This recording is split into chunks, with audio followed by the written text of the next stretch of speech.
Let's go. Okay. Spin it. Ready? Are you ready? Are you ready? Are you ready? Let's go. Spin, spin, spin, spin, spin. It's gonna be ICP.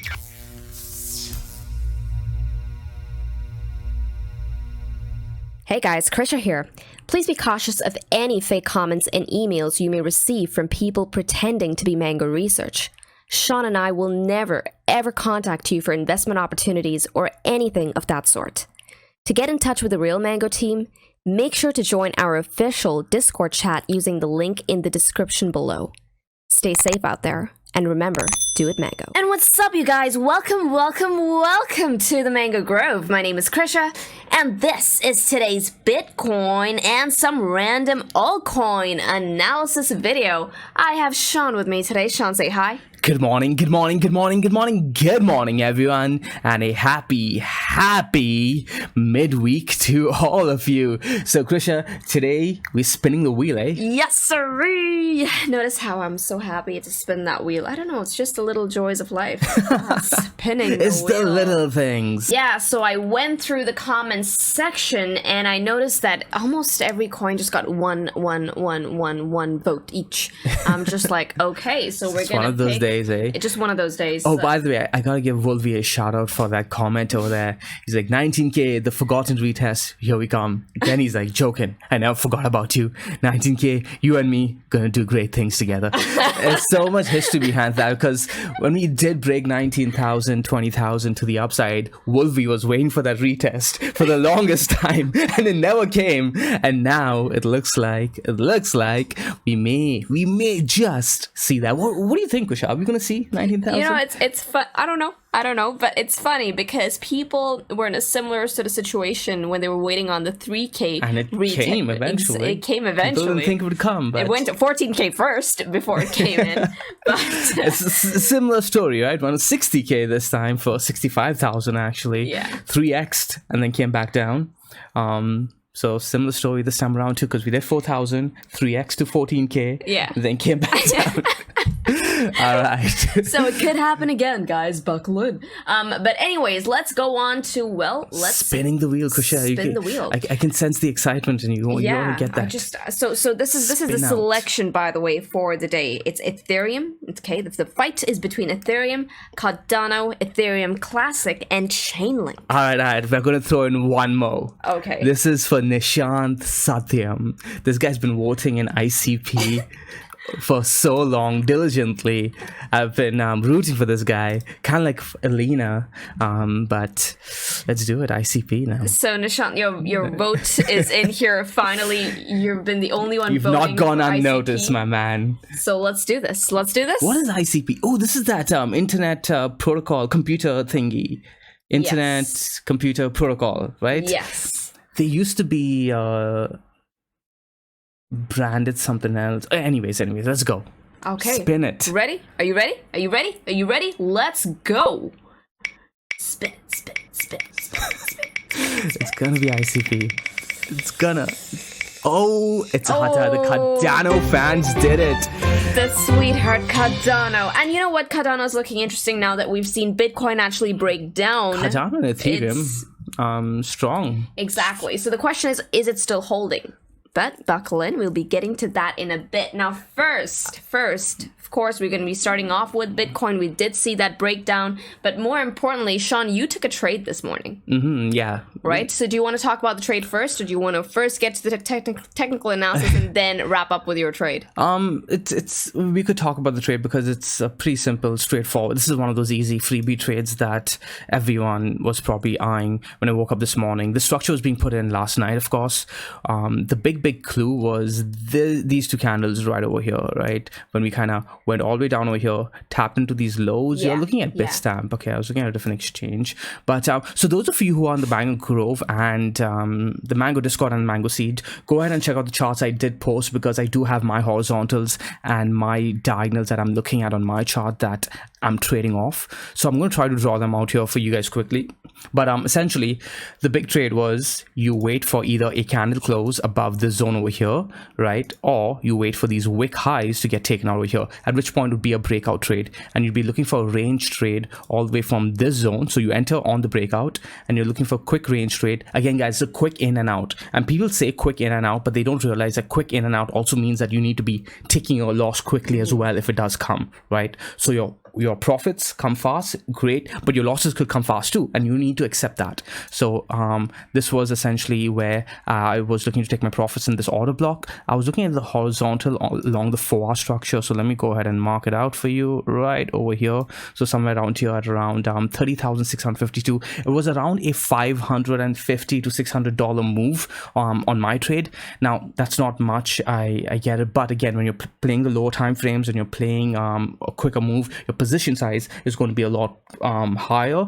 So again, it's $550 per Bitcoin that you're trading, and that's some good pocket change to play with, right? And essentially that's where you'd be taking your profits. But where you're wrong, well, if you have a candle close underneath this zone over here, right, that's where you're wrong. Or, well, and the worst case scenario is going to be if you take out these lows over here at around 29,486. And again, your trade needs to account for both those scenarios, right? The easier way to be wrong is, of course, you get a clean candle close underneath the zone, or let's say, by the way, let's get a little bit more technical with the trade management over here.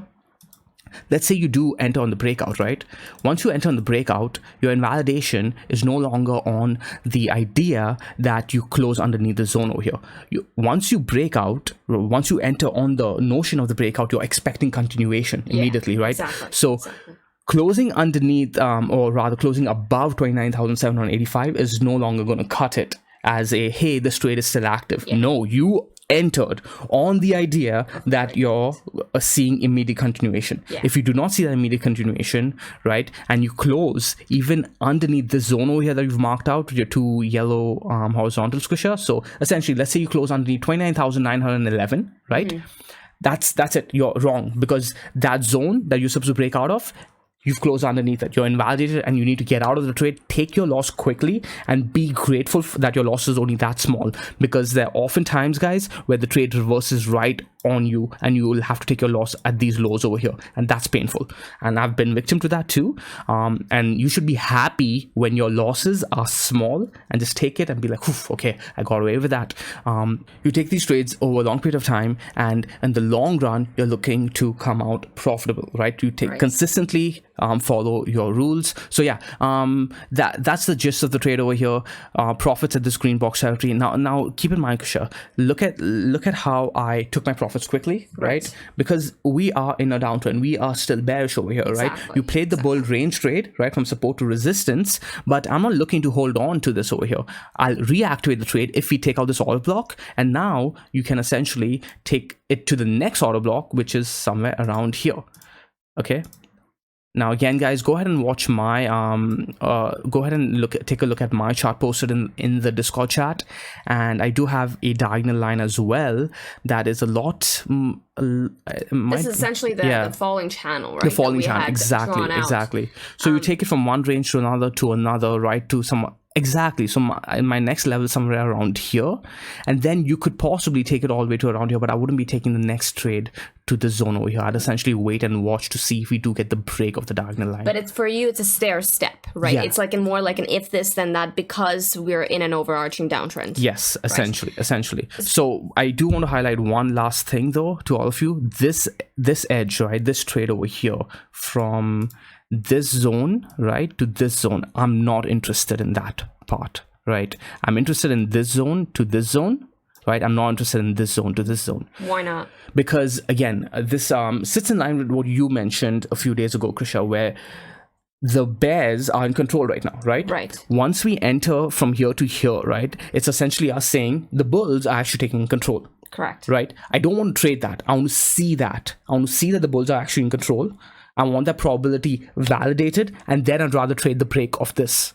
Fair enough. Yeah, I think, no, that makes actually a lot of sense. But more importantly, guys, now for those of you who actually caught yesterday's video, Shawn came up with a bunch of signatures that he's been noticing form on Bitcoin's chart over the past years now, right? And one of the main ones, and it's kind of, we're seeing this actually come to life right now. Allow me to just get rid of some of these boxes, of course. Shawn's signature scribbles, right? I'm gonna leave that one sort of arrow right there because that was drawn in yesterday. Now, Shawn, do you remember why you drew that in? That was your arrow that you drew in. Yeah, it's essentially you bought him back into the falling channel, and then simply It was not just that. It was not just that. You said that if Bitcoin starts putting in a consolidation around this range, so essentially we start consolidating against this major region of support, then now turned into resistance, which we lost, guys. We lost that yesterday. That's what perpetuated the breakdown of Bitcoin, right? It was this level. However, if we start consolidating against that region, that white line that we have coming in at $30,630, that is going to be, you know, a bit of hopium for the bulls. Yeah, it's going to be a bit of hopium for the bulls there. Okay, so we can see that, all right, price has gotten back up to that region, Shawn. And Shawn has a knack of catching these really odd signatures, and he's really good at playing them as well. Now, that was one, okay, that you had mentioned yesterday. And the other one that we have been talking about, or rather you brought this one up, was breaking back into the channel. Bitcoin actually, you know, working its way through the channel, breaking down, only for us to break back up. Yeah.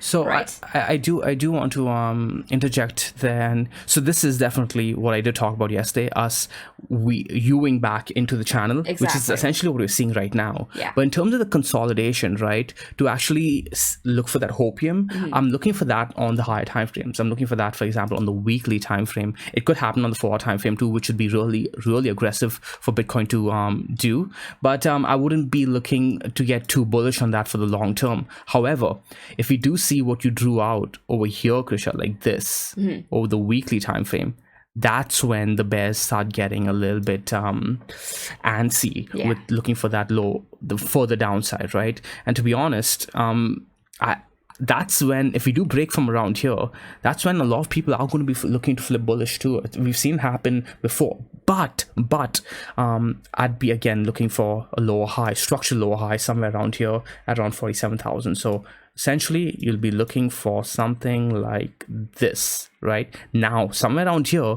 you'll be looking for that decision point. Do we put in a higher low, right, to do this, or do we put in a lower low and then do this, right? And that's how you play it. If this, then that, guys. Always use your TA to protect yourself, and in the long run, you'll come out ahead regardless. At the beginning of this video, we were talking about periods where Bitcoin went to 14,000 and then all the way down to 3,000, right? And now think about what juncture we're sitting at. Bitcoin has gone all the way up to 60,000 and then come all the way back down to 28,000-ish, right? In the long run, as long as you're collecting Bitcoin, yes, you'll be playing with a lot of volatility, but there'll be a period of time where Bitcoin will go all the way up to 300,000, come back to 150,000, and then one day it'll go to $1 million and come back down to fucking 300,000 maybe, and it's not even, it won't even be because Bitcoin is such a valuable asset, because again, guys, value is just monetization of productivity. What's really happening is, well, money is being printed and the world is being flooded with green paperbacks. So there we go. So let's now just drill down to some proper TA as opposed to hopium TA now, right? Yeah. Because this is all contingent on us actually breaking certain levels on the chart. For now, it still stands that Bitcoin has lost one of its major regions of support, right? That cannot be refuted. We are still living under this. The picture right now is still bearish. A lot of things really need to play out in order for us to see some, you know, level of hopium for the bulls. As far as things stand right now on the daily time frame, we closed the daily today, and as you can see, Shawn, right? Once again, we've lost that 30K region. Right, this came in at 30,600. That was a clear candle body close underneath that region, and right now this candle just looks like a retest of the breakdown point. Right, so it's really, you have to look at how price honestly reacts off of this $30,600 region in order to give you a tip off on whether or not, you know, we could see another possible push to the upside, getting up to the next region of resistance coming in at $32,000. Okay, but for now, so far, this is looking like a retest. We could very well see price retest if we close the next daily candle once again underneath this region, thus rejecting 30,600. I'll be looking for another push to the downside. the bears are still very, very much in control here. Yeah. Right, a lot of people are there. They're looking at sentiment right now, saying that, oh no, everything is too bearish. People are flipping. Everyone is looking for lower numbers. Okay, you're gonna find a lot of that news. You're gonna find a lot of that emotion on crypto Twitter, crypto Facebook. However, price is going to be your best gauge here. Okay, nothing is going to be price action on the chart. This is going to tell you whether or not the bulls are ready to pick this up or whether or not the bears are looking for another flush to the downside. Right now, the critical region on this chart is at 30,600. For as long as we're closing candles underneath this region, I am looking for another push to the downside. The first region of contention, honestly, is going to come in at 26.6K. Shawn, monthly 21 EMA. We're seeing confluence there too, even on the daily time frame, because this is a region of support here as well, right? And this is not going to be an ordinary range to the downside. If we start getting rejected at 30.6K, I'm saying down we go to, that's a good 12.74% to the downside, right? Good trade right over there. Right. What are your thoughts on the daily time frame, Shawn? I don't like it. I don't like a lot about the structure right now on Bitcoin. That's kind of why I'm not interested in taking any long trades on a trend basis, right? Any long trades, any bull trades I'll be taking are going to be very, very quick. I want to be out of the trade very quickly, and I'm not giving the bulls too much leeway at all over here. It's kind of the flip of what I was doing on the way towards the upside, right? And I do want to mention something that you talked about in regards to crypto Twitter and crypto Facebook, saying, or rather people quoting, or rather pointing out to crypto Twitter and crypto Facebook and saying, hey, people are way too bearish. It's time to go long. Be very careful trying to counter trade sentiment, guys, right? It's trying to be smarter than the market, right? You can keep that at the back of your mind, but you don't have to trade it. Okay, so you can wait for price to validate your thesis and then trade it, as opposed to trying to be smarter than the market and always look to counter trade everyone, because you'll be counter trading for the rest of your life. And people who want to be counter traders are doing it more so for ego reasons, and they don't really end up being profitable in the long run, right? So and let's say you're subjective. feeling exactly it's subjective too. Let's say you're feeling, you know what, people are way too bearish over here. Right. I'm not liking the bear trades anymore because it's overcrowded. You don't need to flip bullish. You can just stand on the sidelines, right? You can just stand on the sidelines and do nothing. A really good example is just take into consideration the entire story for Mango all the way towards the upside. All right, we essentially nailed the trade all the way from around 10,900ish, 9,900 to 10,900. We pretty much longed everything, right? And then around this region, guys, if you go back and watch this video, or the videos from this region, you'll notice that the longs that when I was buying the dips, I was wrong on my trades. I think I got two or three of them wrong, right? And in that the trend wasn't continuing anymore, and I got invalidated and I had to get out of my trade. And I got invalidated and I had to get out of my trade. And then eventually, somewhere around here, I believe, I'm like, that's it. I'm not liking Bitcoin anymore. I'm not trading it. Okay, I didn't say, you know what, I'm going to short it. Now, if I did, in hindsight, it would have been great, right? But I'm still very happy with my decision, because in the long run, I know that me trying not to be a smart ass is going to keep me safe, right? I didn't have to be part of the Bitcoin dump to be extremely profitable during this period anyways, because we took advantages on other charts, right? Correct. So just look elsewhere for easier charts that aren't overcrowded, are looking a lot cleaner, are easier to trade. Don't try to just counter trade the most popular asset. Today's Bitcoin, tomorrow will be Ethereum, the next day it will be everyone trying to counter trade Cardano, and then maybe it's Axis, Infinity that everybody wants to counter trade, right? And again, I'm not poking fun at anyone over there. If you guys see great trading opportunities, trade it for sure. I'm just names that are coming to the top of my head right now because of certain charts the community is talking about. All right, so yeah, that's just a little rant I wanted to throw in there. Don't try to be a smartass. Just wait for validation and trade the easier Mango trades, because your only duty is to your family. Roof on top of their head, food on their plate. Boom. Boom, bada boom, bada boom. Now, do you just want to jump to the targets before we get on over to Cardano, or do you want to go with the monthly since we're closing it in we're closing it in about 10 days. Yeah, let's go ahead and take a quick look at the monthly. I do want to just point out something really quickly that's going to be pretty important. Last month's low, Krisha, I think that's going to be a support region that we need to be keeping an eye out for. If we take out that low, I think the monthly 21 EMA is going to get a wick almost immediately. Okay, so you're looking at this low right here, right? Right around here. Yeah, what is that? 27,000. Yeah, I'm going to get rid of everything else, though. There we go. Yeah. Right? Somewhere around there. At around $28,600. So you're saying that if Bitcoin defends the low?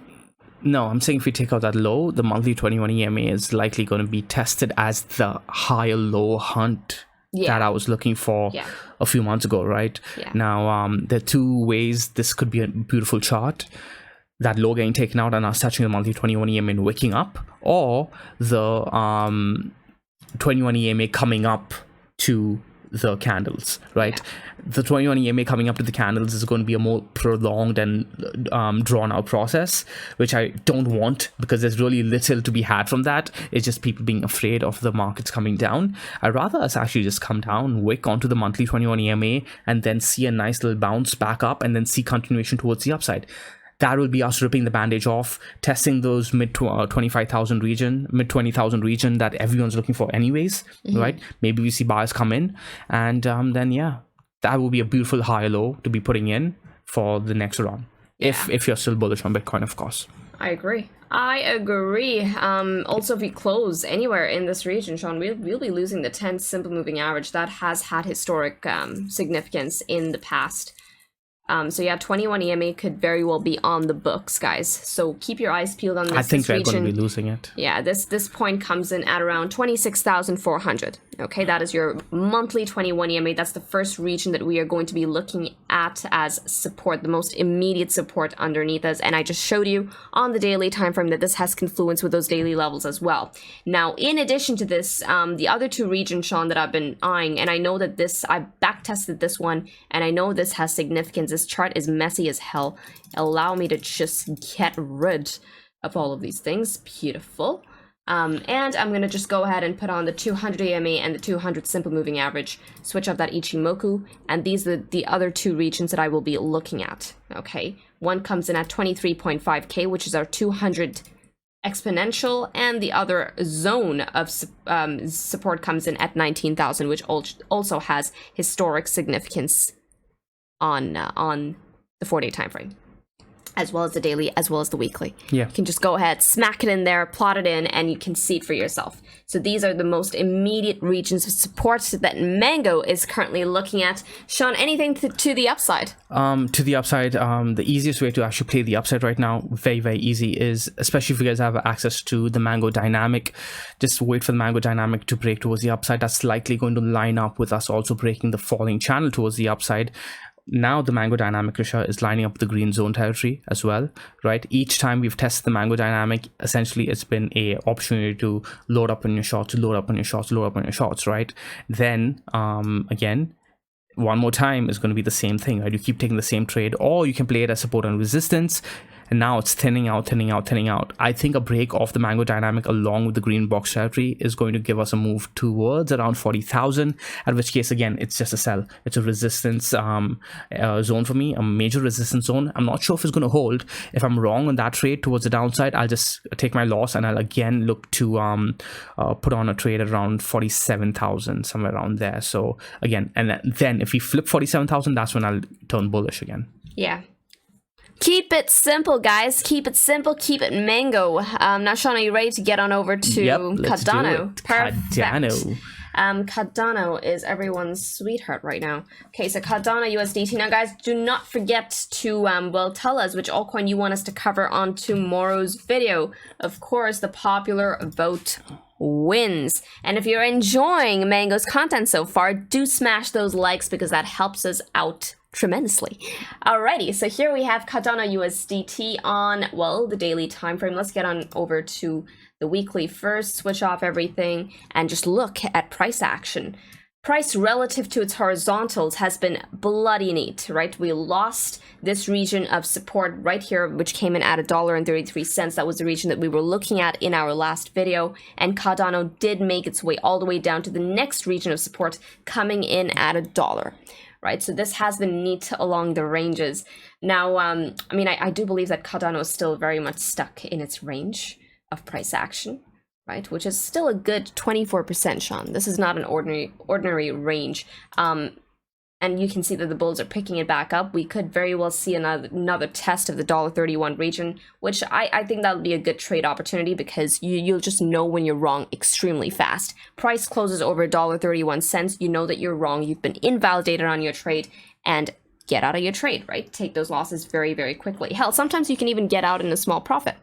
You guys can see how Krisha is implicitly implying that you should be in a short trade, right? She's not even saying take a short there because that's the trend you should be playing right now. If you do catch the thing is if you do catch a short over here at around $1.29, and we do have a breakdown. Okay, if we do get the break, because any move towards the upside and taking out these lows now at that point has the potential for a big move. So this short over here is going to be a hunt for a lower high on a potential capitulation on all markets, right? So that's going to be a good trade, and now that move is going to be pretty significant. You'll be essentially trading a good 70% towards the downside. This is how the altcoin trades are a lot neater than Bitcoin, and they could happen fast, right? For example, look at this move right over here. If you caught this, of course, I'm not saying that you should have caught that. That's like trying to time the top, but I'm just trying to point out how fast altcoins can move. A 60% move in a week, right? I think this happened in a couple of days actually. So yeah, again over here, a 80% move towards the downside. To be honest, this is going to be a buy zone for me for anyone who believes in Cardano long term. This is a buy zone, and if we lose this order block over here, just get out again. And again, for long term traders, this is the next zone over here at 17 cents, somewhere around there. Right, but we'll talk about that if we do lose the screen box over here. But this would be a good opportunity because it would line up, I think, with Bitcoin, probably 19,000. I'm not sure. Yeah, as in Bitcoin gets a breakdown, Cardano's going to see that breakdown too, because notice how Cardano's chart hasn't been nearly as volatile as that of Bitcoin's, right? Cardano and Ethereum and some of the other outliers out there had held relatively well. But Cardano's chart, guys, just keep it very, very simple for yourself. So far, the ranges have been your best bet, okay? Losing $1 will send us down to, well, the next major region of support only comes in at 38 cents, all right? That's what I personally will be looking at. Keep it easy and zoom out of your chart. And if you notice, if you just sort of boil down to maybe your daily time frame, you'll notice that these levels have significance even on those lower time frames. Okay, you can get your first signals even on the lower time frames. Keep it easy and make sure to have your invalidation points in place. Yep. Right now, yeah, Shawn, do you have anything else to add to this analysis before we wrap up? So essentially, for those of you who are watching on mobile and mentioned how you cannot read the horizontals, we have lower support region at around $8.11, I believe. The middle support region or resistance is around $1.31. Above that is $1.68. So again, $1.68 right over here, guys, $1.30 right over here, and $1.10 over here, losing $1.10. We actually looking at around $1.10 to around 80 cents on the daily time frame. So you lose this block over here, $1 to 80 cents. Looking for a move, a big volatile move to around 35 to 40 cents. So yes, sirree. Now, this is all we have for you for today on Cardano as well as Bitcoin. And with this, guys, trade safely, trade stress-free, trade the mango way, trade the easy way. Ciao. Ciao.